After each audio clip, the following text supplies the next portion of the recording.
The Home Service. It is now certain that Labour will have a majority of more than 130 over all parties.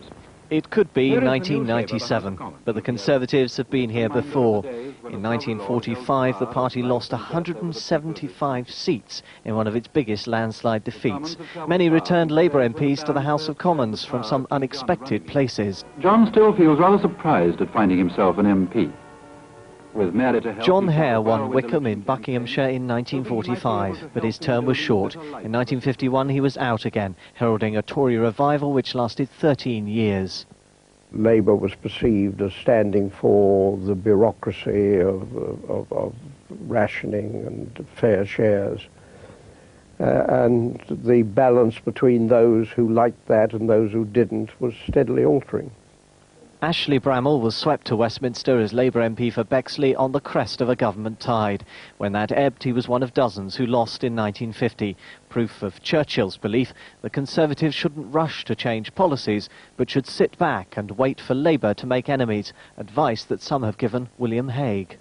We have for you, Fred, a red rose for Lancaster. As Lord Walton reformed the Tory party, so Labour wilted. As chairman, he raised £1 million, revived local associations and founded the Young Conservatives.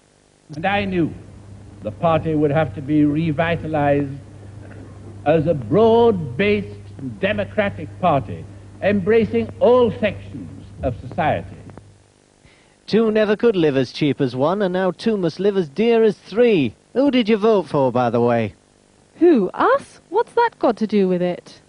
I've been a trade unionist 25 years and a married man 24 of them, so I know a bit about women and wages, Jim. And these days every young couple like yourselves is having the same desperate struggle to make ends meet. Father's right, Jim. We're only fools if we quarrel. And if we don't take our next chance to get a Conservative government that will look after people like us. Innovative publicity and campaigning saw membership jump from less than 1 million in 1947 to over 2 3/4 by 1950. It was all a far cry from the ossified state of the party at the time of the 1945 general election. I think it was a general shock, but not so much as one finds today. My own constituency, then North Oxfordshire, had no agent during the war, and he'd come back 5 weeks before the election. I was selected about 4 weeks before the election. I think 3 people turned up, including a couple of girls I'd worked with in the war. The organization was only built up later, and I organized it, if I may say so, rather as one organized one district in the Sudan. You got groups of villages together. They helped each other.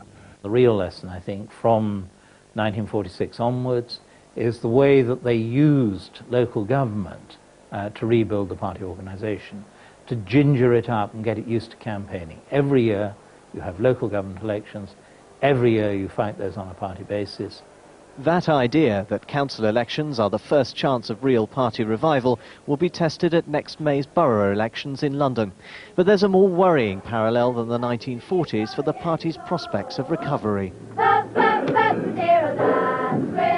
Just go pop around the door.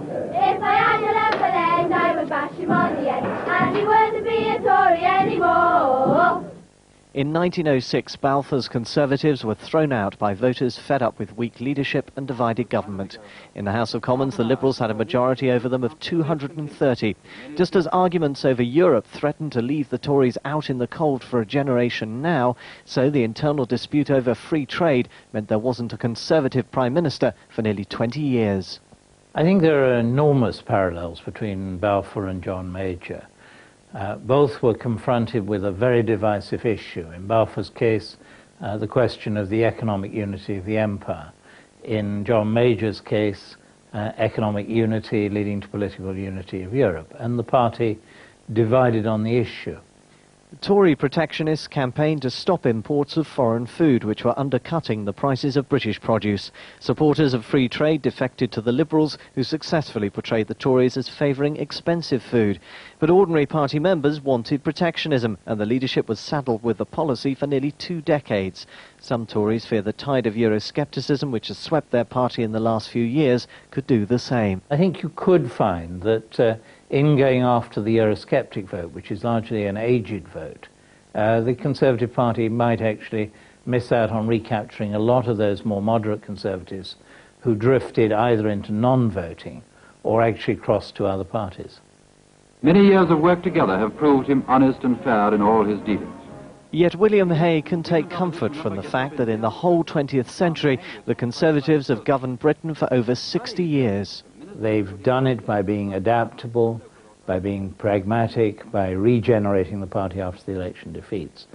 And it's really very difficult to believe that that ability has entirely left them. Tory seats which fell in 1997 could well follow the pattern of 1945, swinging back to their tradition of conservatism within the lifetime of one parliament. Wimbledon we held in 45. What would be your advice to somebody who has a constituency like that now? Have a profession to fall back on. Perhaps a profession like chaplain of the House of Commons, whose prayers stay the same no matter how often the MPs change. As the old witticism has it, the chaplain looks at the members and then prays for the country.